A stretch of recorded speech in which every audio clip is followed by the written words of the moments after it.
วันนี้เป็นคลิปพายุเข้านะครับผมเข้าพายุเข้าครับผมน่าจะยังไม่รู้ชื่อว่าพายุอะไรนะครับ แต่ว่าแรงมากวันนี้ผมเข้าเมื่อเช้านี้ครับผมอันนี้ผมอยู่ที่บนดาดฟ้าที่ชั้น4นะครับแรงมากเลยครับผมแรงมากลมพัดคนวิ่งกระจายเลยเสื้อผ้าครับผมเสื้อผ้าก็มากองอยู่เนี่ยครับเสื้อผ้าก็มากองนี่ครับผมดูครับผมกระจายแรงลมพายุเข้าครับผมกระจายเลย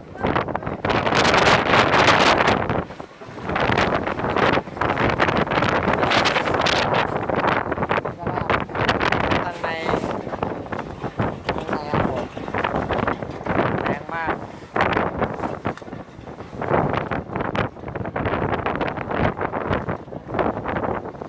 แรงครับผมพายุแรงสุดๆถ้าอะไรไม่รู้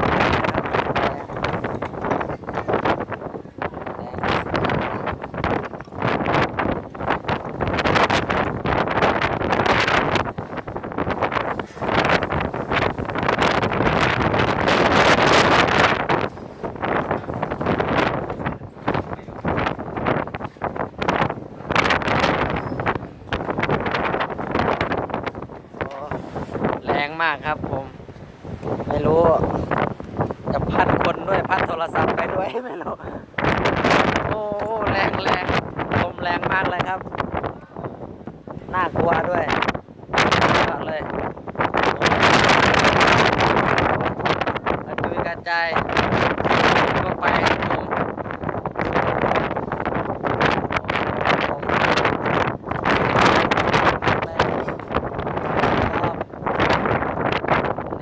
ดาดฟ้าความเร็วลมนี่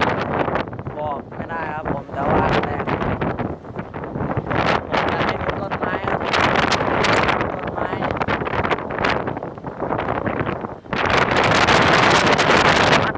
มันจะพัดโทรศัพท์ไปด้วยครับผมจับโทรศัพท์ไป2 มือเลย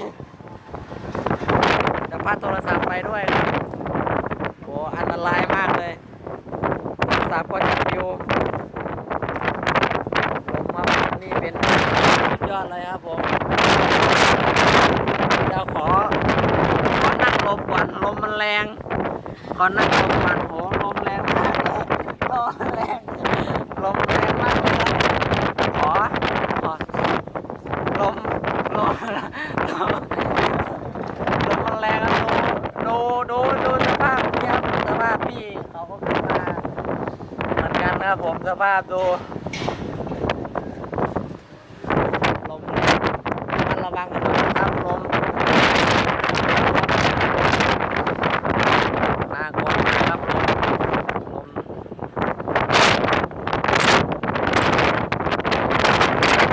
โอ้ยน่าโอ้ลมครับ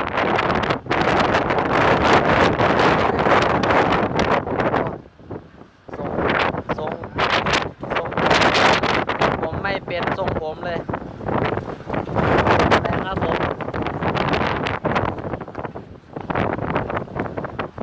แรงมาก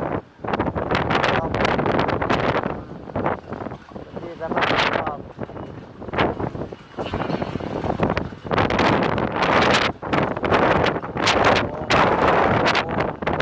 ความเร็ว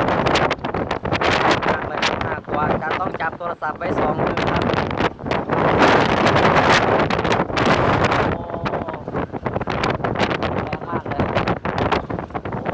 แรงครับ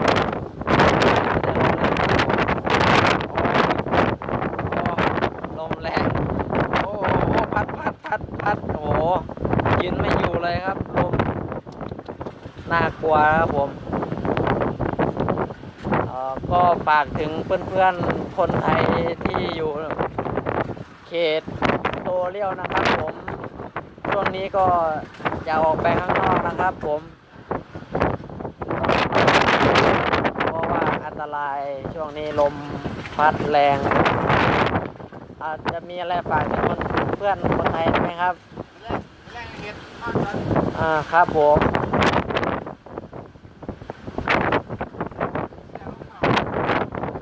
ครับ